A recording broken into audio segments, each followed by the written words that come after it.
Good morning, good afternoon, good evening sa lahat. Ayan, voice over lang muna tayo ngayon guys kasi super loud yung kalsada. Nasa highway kasi tayo, nasa freeway. So, ang araw na to guys, pupunta pala tayo sa hospital. Meron akong kaibigan na yung daddy niya nasa hospital. So, pupunta tayo doon at bibisitahin natin. Ayan, so kung nakikita nyo guys, ang panahon, super sama talaga ng panahon na yan guys.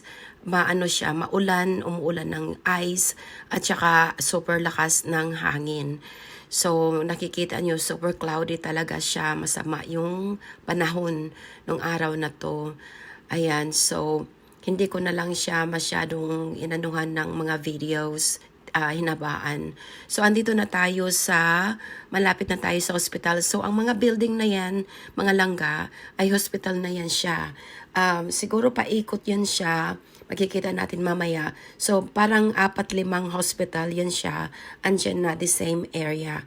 Pero iba-ibang ng hospital. Ayan, merong pediatrics, meron ding talagang emergency hospital, ganon.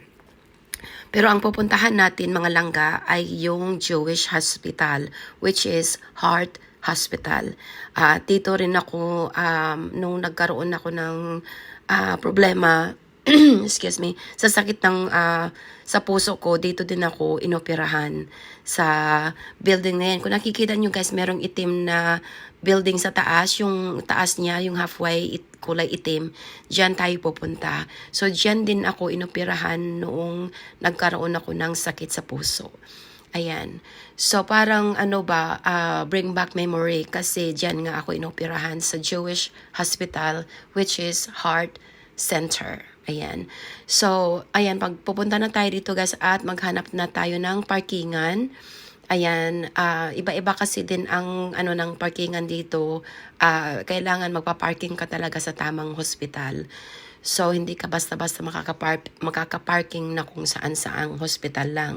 Ganun. So, nag-ikot-ikot muna kami guys at naghanap kami ng parkingan. Ayan, so yun yung mga hospital dyan guys. Very nice. Ayan, malalaki din. Ayan, hospital din yan siya guys. Yung nandiyan. So, ito na nga, nakahanap na kami ng parkingan.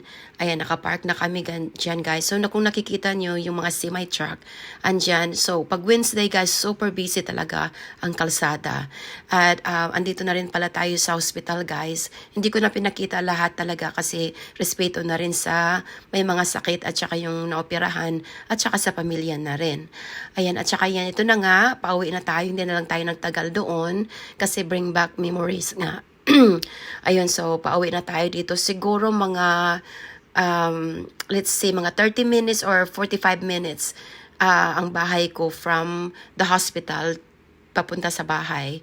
So, ayan, pauwi na tayo. Ayan, so hindi ko na talaga siya inabaan, guys.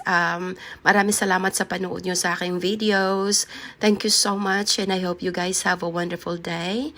Have a wonderful weekend. Be safe always. And please love yourself first. And we'll see you soon. Thank you so much. Bye.